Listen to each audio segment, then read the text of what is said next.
For decades, the world quietly assumed Britain's military story was finished, that the nation which once dominated oceans, skies, and continents had finally accepted a permanent step back from global power but behind closed doors. In underground facilities and classified research labs, something very different was happening. Britain wasn't fading away. It was preparing a comeback, and not a slow symbolic one, but a calculated technology-driven return that could completely reshape the global balance of power. This is Global Focus, and today, we're uncovering how the United Kingdom is rebuilding its military strength from the ground up, and why the world may soon be forced to take Britain seriously again. To understand how dramatic this comeback really is, you first have to understand just how far Britain fell. Not long ago, the United Kingdom stood at the center of global power. It led the charge in both world wars, commanded the largest empire in recorded history, and controlled nearly a quarter of the Earth's land surface. British influence stretched across Asia, Africa, North America, and beyond. It was famously said that the sun never set on the British Empire because daylight always touched at least one of its territories. But the 20th century changed everything. World War II drained Britain's economy, shattered its finances, and accelerated the collapse of its empire. As anti-colonial movements surged across the globe, Britain's grip weakened year by year. By 1965, the population living under British rule collapsed from 700 million to just 5 million, a staggering decline that mirrored the nation's shrinking global influence. As power shifted toward the United States and the Soviet Union, Britain found itself squeezed between giants. Maintaining a vast military suddenly became unaffordable. The Cold War offered relevance through NATO, but when the Berlin Wall fell in 1989, even that justification began to fade. With no obvious enemy threatening Western Europe and Britain protected by geography, political leaders began asking a dangerous question: why keep paying for a large military at all? The result was a brutal series of defense throughout the 1990s year after year. Budgets were slashed. Defense spending dropped from over 4% of GDP to barely 2.4% by the end of the decade. The impact was devastating. The British Army shrank to levels not seen since the 1800s. Historic regiments that once carried centuries of tradition were disbanded or merged out of existence. The British Army of the Rhine, once a powerful force facing the Soviet bloc, was reduced by more than half. The Royal Air Force suffered a similar fate. Entire squadrons vanished. Aircraft were retired early. By the time the Cold War dust settled, the RAF was operating at roughly one-third of its former strength. Even iconic aircraft, like the Phantom II, were quietly pushed out of service, symbols of a shrinking force with limited ambition. The Royal Navy, once the uncontested ruler of the seas, may have suffered the most visible decline. Destroyers and frigates disappeared from the fleet. Submarines were scrapped. Mine-hunting forces were cut back. By the early II, Britain had fewer than 30 operational major surface warships. Research and development also collapsed. Projects were cancelled, upgrades abandoned, and Britain even pulled out of major European defense programs. Maintenance budgets shrank. Training hours dropped, and the remaining forces were stretched thinner with every passing year. What remained was a military still professional, still respected, but undeniably hollowed out. As the 21st century advanced, the decline didn't stop. Bases closed. Recruitment targets were missed. Equipment aged faster than it could be replaced. British forces deployed overseas, but often with outdated gear and limited numbers. Allies began to quietly question whether the UK could still be relied upon as a serious military partner.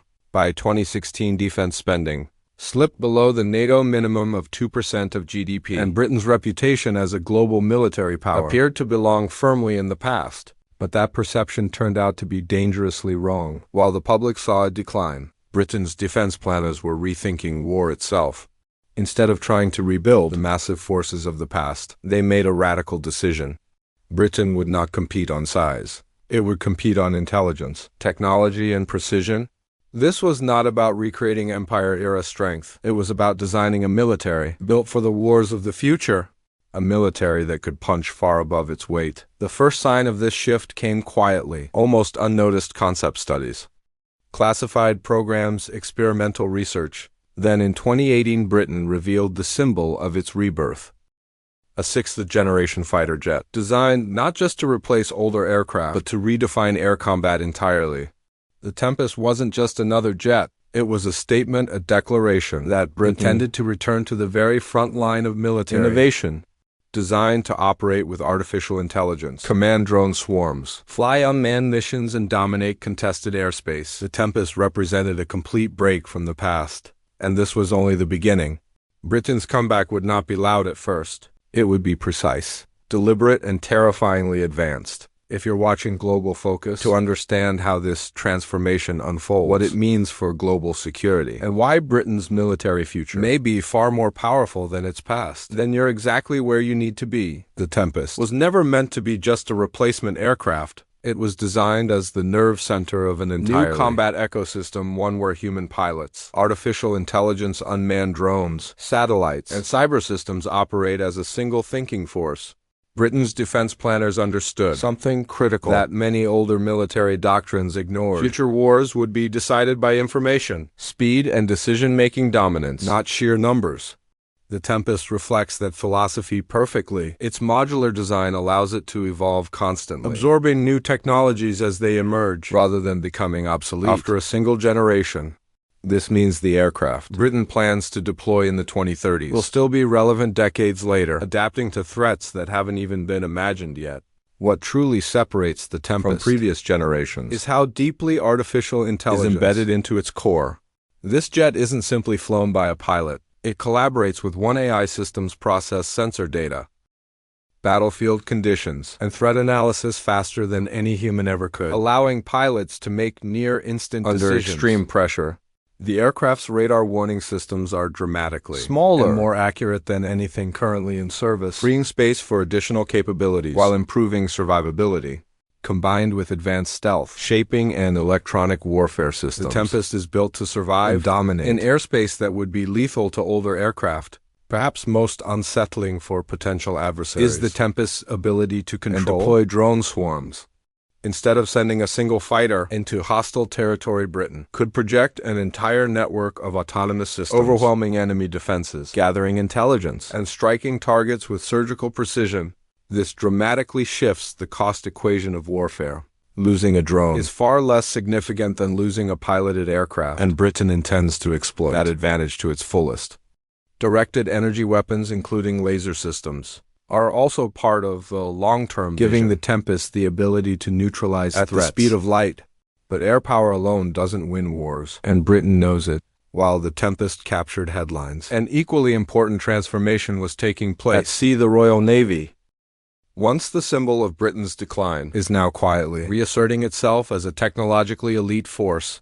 The introduction of the Type 26 and Type 31 frigates marks a fundamental shift in naval strategy. These ships are not designed to simply exist in large numbers. They are designed to dominate their environments. Through superior sensors, weapons, and adaptability, the Type 26, built with anti-submarine warfare in mind, addresses one of the most critical threats of modern conflict. Submarines are among the most dangerous and stealthy weapons on the planet, and Britain has invested heavily in ensuring it can detect, track, and destroy them. Advanced sonar systems, flexible mission bays, vertical launch missile cells, and cutting-edge decoys make the Type 26 one of the most capable frigates ever designed. Its quiet propulsion system allows it to hunt submarines while remaining difficult to detect itself, a crucial advantage in modern naval warfare. Alongside it, the Type 31 represents a different kind of strength, built for flexibility, speed, and global deployment.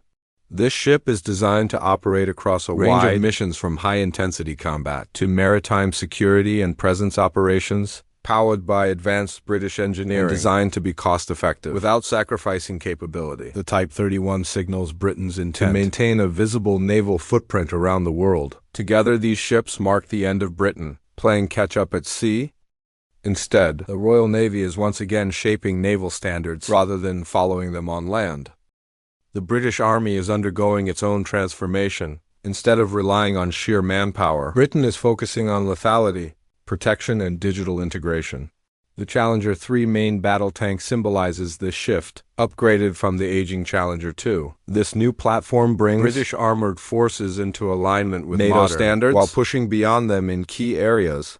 A new smoothbore main gun dramatically increases firepower and compatibility with advanced ammunition, while upgraded armor and active protection systems significantly improve survivability against modern threats. The Challenger 3 is not just tougher and deadlier, it's smarter modernized sensors, fire control systems, and battlefield connectivity allow it to operate as part of a networked force rather than a standalone vehicle. This is the future Britain is building, units that share information instantly, coordinate attacks seamlessly, and react faster than any opponent can adapt. And then there are the technologies that sound almost unreal, systems that blur the line between science fiction and reality. One of the most striking examples is Britain's work on directed energy weapons, particularly the Dragonfire laser system. This weapon fundamentally changes the economics of air defense. Instead of firing expensive interceptor missiles, Dragonfire uses concentrated energy to destroy drones and missiles at a fraction of the cost. The precision is astonishing, capable of striking a target at long range with extreme accuracy, while costing less than traditional defenses per engagement for global focus viewers. This matters because it shows how Britain isn't just rebuilding its military, but redefining how war is fought. Lasers, autonomous systems, AI-driven decision-making, and cyber capabilities are becoming central. Not experimental. Britain is positioning itself at the forefront of this shift, learning from conflicts like Ukraine and preparing for wars where speed, adaptation, and technology decide everything. Yet Britain understands one crucial reality: no modern power operates alone. The era of solo dominance is over. This is why alliances have become a cornerstone of the UK's military revival. Partnerships like AUKUS, deeper NATO integration, and new defense agreements across Europe and Asia are multiplying Britain's influence far beyond its size. Through cooperation, shared technology, and joint operations, Britain is amplifying its power rather than stretching itself thin. And this brings us to the most secretive, most powerful element of Britain's military resurgence. One that operates far from public view. Beneath the ocean's surface, beneath the surface of the world's oceans, lies Britain's most powerful and least visible advantage. While aircraft and warships project strength openly, the true backbone of the United Kingdom's military, deterrence, operates in silence, hidden from satellites and enemy sensors alike. Britain is one of only a handful of nations on Earth that possess nuclear weapons, and more importantly, one of the very few that maintain a continuous at-sea nuclear deterrent. This means that at any given moment, a British submarine is somewhere in the depths, undetectable, armed, and ready. That reality alone places the UK in an entirely different strategic category from most other military powers. For decades, this role has been carried out by the Vanguard-class submarines, but Britain is now preparing to introduce something far more advanced. The Dreadnought-class ballistic missile submarine is not simply a replacement. It represents a generational leap in stealth, survivability, and technological sophistication. Designed to operate for months without detection, these submarines integrate next-generation quieting technologies, advanced sonar, and systems believed to include artificial intelligence, assisted decision support, and quantum navigation. In practical terms, this means they can operate without relying on external signals like GPS, making them extremely difficult to track or disrupt. The strategic importance of the Dreadnought cannot be overstated. Even nations with larger nuclear arsenals must consider the certainty of retaliation when faced with a submarine-based deterrent. Britain's estimated stockpile of nuclear warheads may be smaller than those of the United States or Russia, but what matters is credibility, survivability, and reliability. The Dreadnought ensures that any potential adversary knows a response is guaranteed, no matter how a conflict unfolds. That knowledge alone acts as a powerful stabilizing force in global security. At the same time, Britain is expanding its reach in less visible but equally important ways. Cyber warfare has become one of the defining battlefields of the modern age, and the UK has invested heavily in ensuring it is not left behind. The creation of the National Cyber Force marked a clear recognition that future wars will be fought as much in digital space as on land. Sea or air cyber operations can disable infrastructure, disrupt communications, manipulate data, and weaken an enemy before a single shot is fired. Britain now possesses the capability not only to defend against such attacks, but to conduct them if necessary. This digital focus ties directly into Britain's broader military philosophy. Speed, connectivity, and integration are the pillars of its resurgence. Modern British forces are being designed to share information instantly across branches, creating a unified picture of the battlefield. Sensors in the air feed data to ships at sea. Submarines relay intelligence to command centers. Ground units receive real-time updates from satellites, and drones as an interconnected approach dramatically shortens decision-making cycles, allowing British forces to act faster than their opponents. Another critical element of Britain's revival is its elite forces, particularly the Special Air Service. Even during the darkest years of military decline, the SAS remained one of the most capable and feared special operations units in the world. Its missions are rarely discussed publicly, but its reputation is built on decades of counter-terrorism operations, hostage rescues, and high-risk missions across the globe. In many ways, the SAS embodies Britain's military philosophy: small in number, unmatched in capability, and devastatingly effective. Britain's global posture is also shifting. New bases, rotational deployments, and expanded partnerships are giving the UK a stronger presence in strategically important regions, establishing Camp Viking in Norway. Places British forces closer to NATO's northern frontier, sending a clear signal of commitment to North Atlantic security. Defense agreements with Japan deepen ties in the Indo-Pacific, a region increasingly central to global power competition. These moves allow Britain to project influence without overstretching its resources, reinforcing its role as a key player in Allied defense networks. Defense spending trends further reinforce this transformation. After years of stagnation, budgets are rising again. Britain has set ambitious goals to significantly increase defense spending as a share of GDP in the coming years, reflecting a political shift toward recognizing military power as a national priority. More importantly, these funds are being directed strategically. Investments in drones, autonomous systems, advanced sensors, and artificial intelligence are taking precedence over traditional mass formations. Britain is building a force optimized for modern conflict, not past wars. The lessons of recent conflicts, particularly in Ukraine, have not been ignored. Drone warfare, electronic warfare, and rapid adaptation have reshaped how battles are fought. Britain is responding by accelerating its own drone programs, expanding unmanned naval and aerial systems, and integrating these technologies into its operational doctrine. This ensures that British forces are not just equipped with advanced hardware, but trained to use it effectively in real-world scenarios. What makes this resurgence particularly significant is that it isn't driven by nostalgia or desire to recreate empire.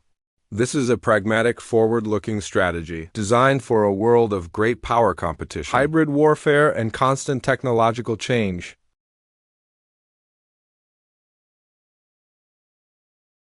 Britain understands alliances its limitations, but it also understands positioning itself as one of the most capable and adaptable military powers of the modern era. And yet, despite all these advances, the transformation is still ongoing.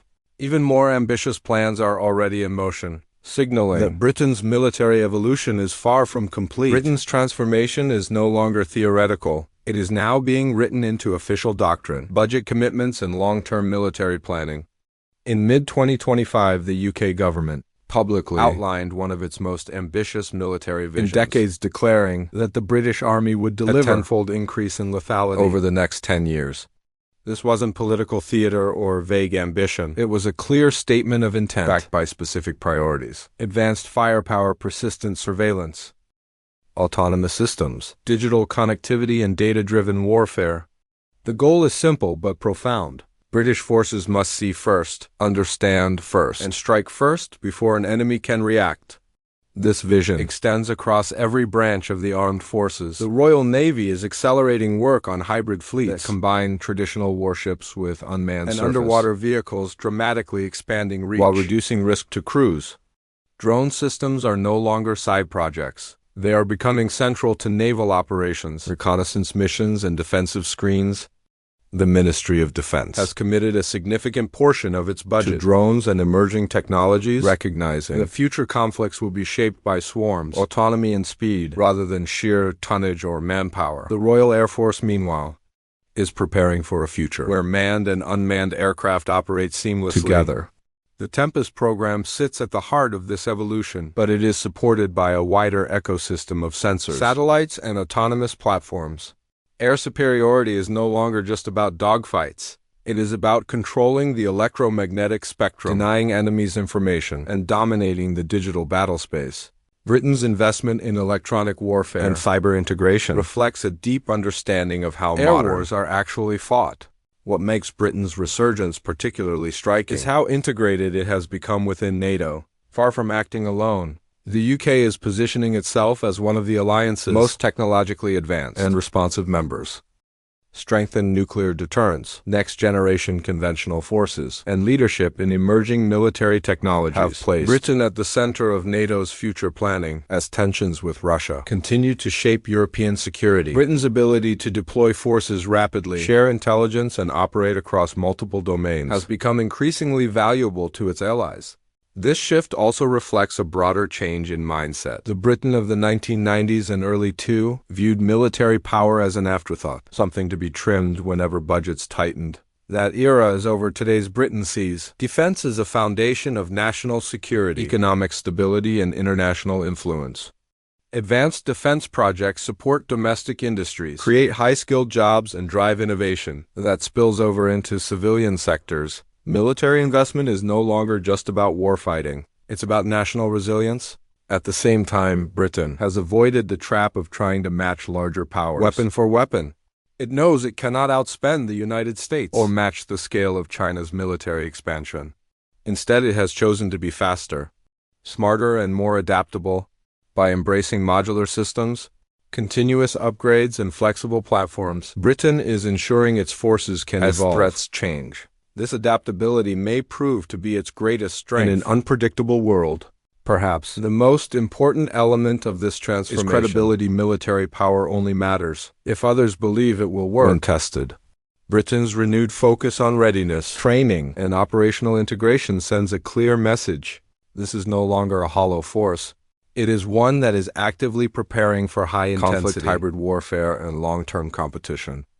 Exercises with allies, forward deployments, and visible commitments reinforce that message daily. Yet Britain's resurgence is not about confrontation. For its own sake, it is about deterrence.